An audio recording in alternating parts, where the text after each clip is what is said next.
tudo bom? Como é que vocês estão? Então, gente, vamos dar continuidade, né, ao nosso conteúdo, falar das práticas de saúde ao longo da história e desenvolvimento das práticas de enfermagem. Eu espero que essa aula aqui é continuidade da anterior, tá? Que eu falo das práticas no período antes de Cristo, das práticas de saúde, como é que funcionou nesse período aqui, tá?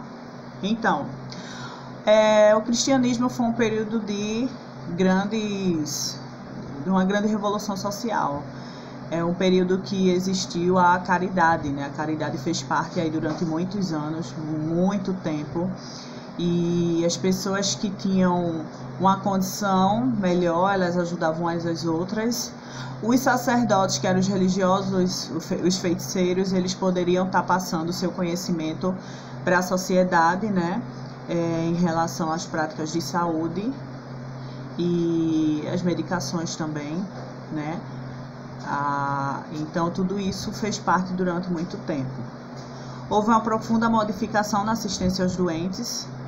Então, era o seguinte: aqueles enfermos que tinham casas, eles ficavam nas diaconias, né?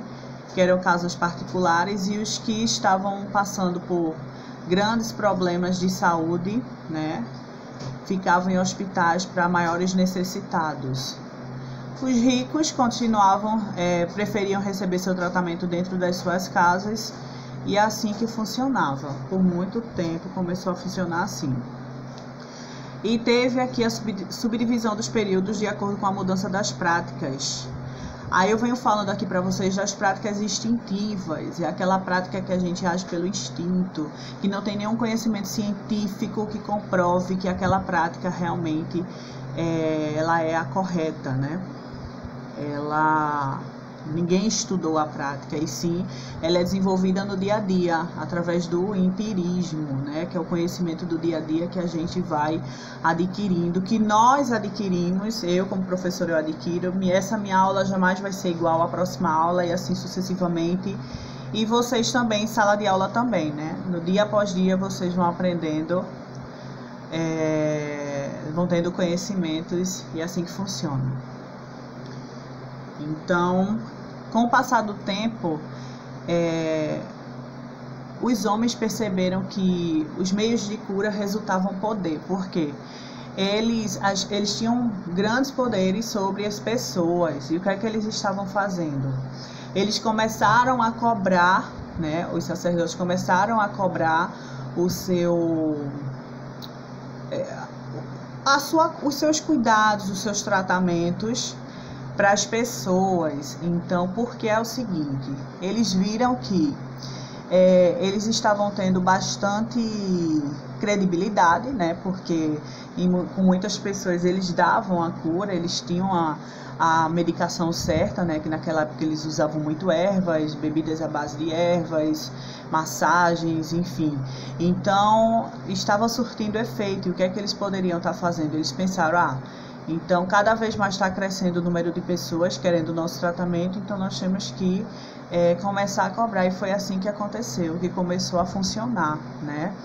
Então, nas sociedades primitivas, observava-se que a enfermagem ela não era vista ainda como profissão, e sim era o cuidado, né? Não existia ainda nada que legalizasse, ela não estava nada relacionado com profissão, e sim com cuidado e com as práticas que eram feitas.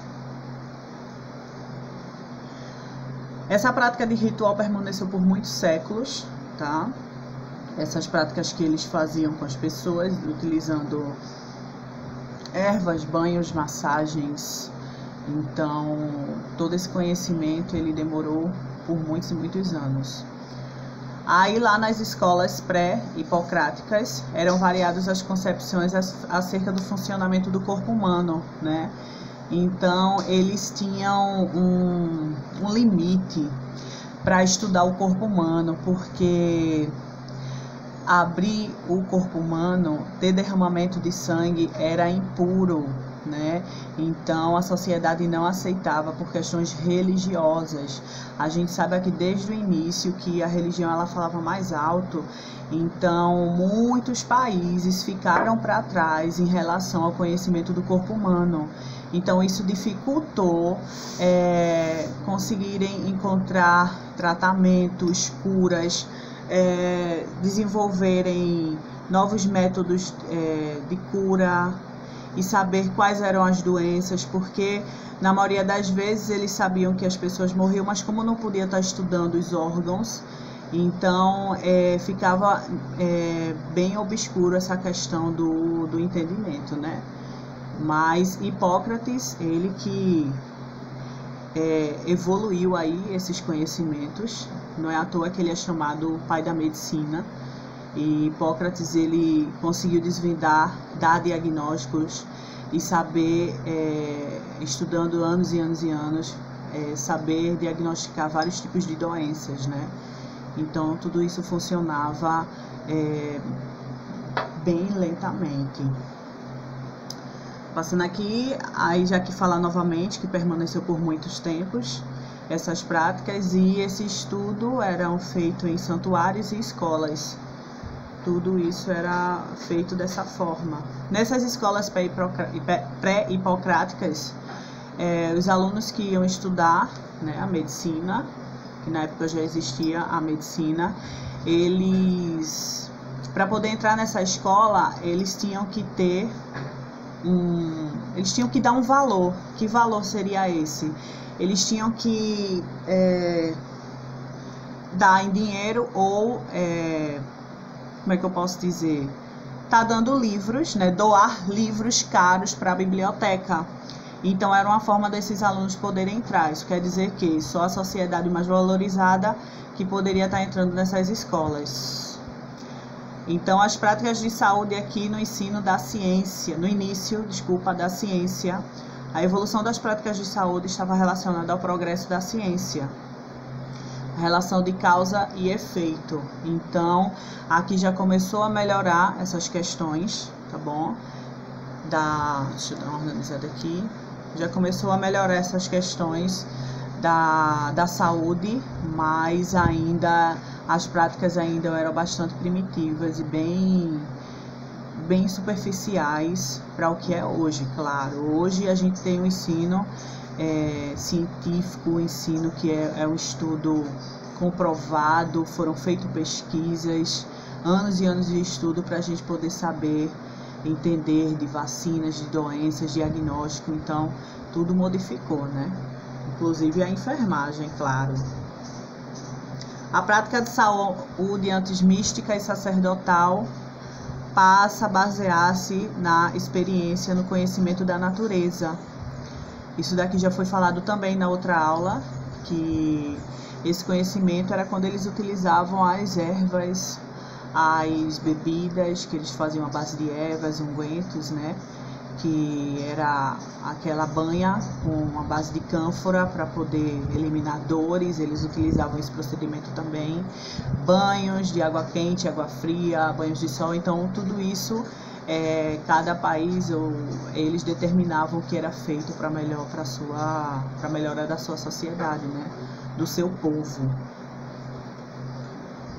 Esse período é considerado pela medicina grega como período hipocrático.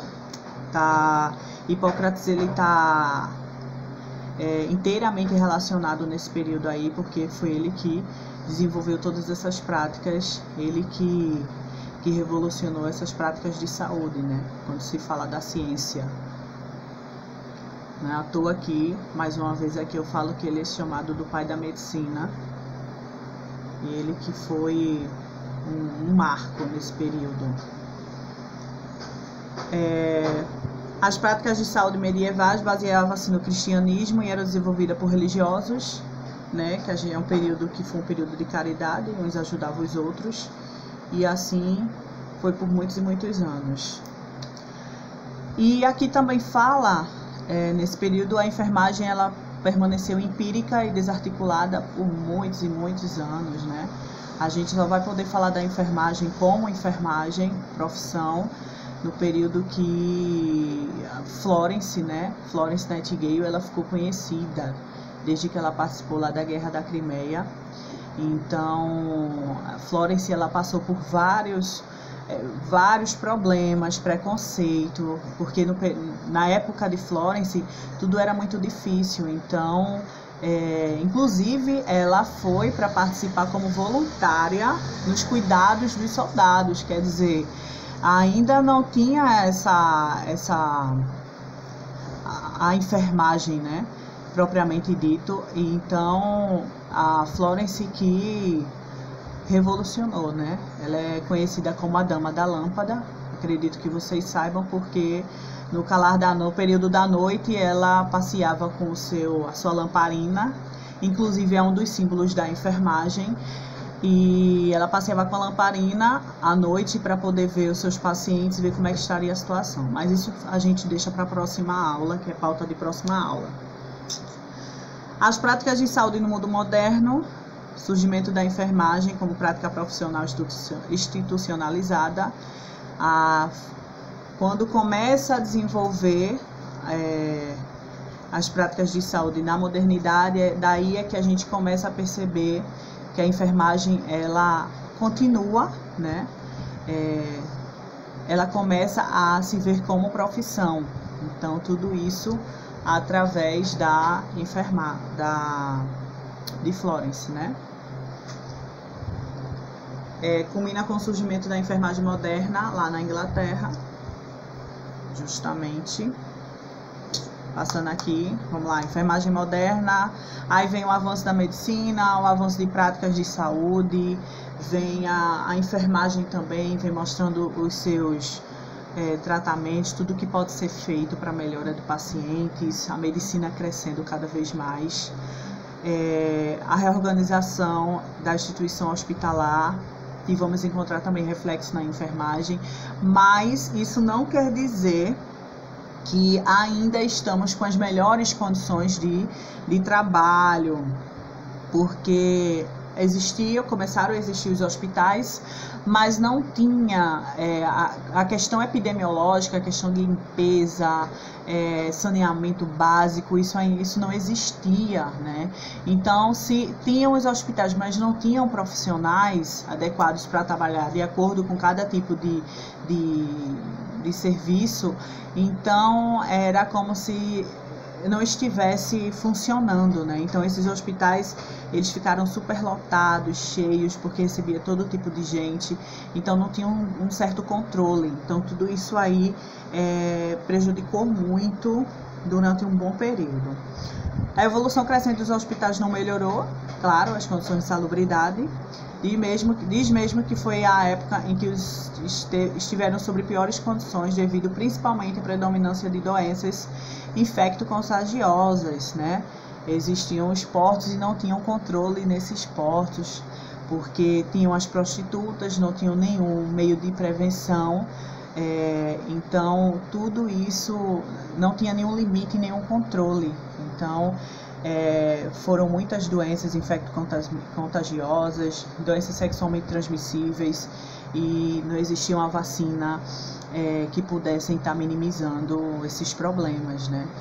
Isso daí foi um problema grande de saúde pública, que inclusive atualmente estamos vivendo né? O corona. Os ricos continuavam a ser tratados dentro das suas casas, né? Os pobres ficavam dentro desses hospitais, infelizmente, recebendo o tratamento que era possível. E assim que ficou por muitos e muitos anos, né? Funcionando dessa forma, vamos dizer assim. E quando entrou a enfermagem moderna, é nesse período que a gente começa a falar da nossa, desculpa aqui, da Florence, né? É quando ela aparece e mostra o que pode ser feito, como é que esses tratamentos podem ser feitos, que ela foi participar de uma guerra E ela tinha um propósito na vida dela, né, que ela tinha que ajudar essas pessoas, ela tinha que poder estar fazendo tudo o que ela sabia. A Florence ela vinha de uma mulher bem favorecida, ela vinha de uma família extremamente favorecida, ela vivia no meio de políticos, de artistas, de filósofos, então ela sabia muito, ela sabia de física, matemática. Para a época dela, isso é fora do normal, né? Então, a sua criação foi uma criação que a mulher da época, ela tinha que se viver para a família, para o marido, para os filhos. Então, ela não pensava da mesma forma que os pais queriam que ela fosse, né? Então, ela resolveu deixar tudo e participar como voluntária lá na Guerra da Crimeia. E passou por diversas dificuldades, né? Por grandes problemas, preconceitos, mas ela voltou com um legado, né? Ela hoje a precursora. A gente fala que a Florence é a precursora da enfermagem moderna, porque ela que fez a enfermagem se mostrar como profissão, né? Então, hoje nós falamos dela. Vocês vão ver lá no slide de vocês a foto de Florence, tá? Tem uma foto dela aqui, vocês podem ver. E é isso, pessoal. Na próxima aula a gente vai estar falando de Florence, precursora da enfermagem moderna, e de Ana Nery. Ana Nery é a brasileira, a mãe dos brasileiros, né? Então a gente vai estar podendo falar mais um pouco dessas duas enfermeiras que deixaram o seu legado aqui para todos nós. É isso. Um beijo para todos.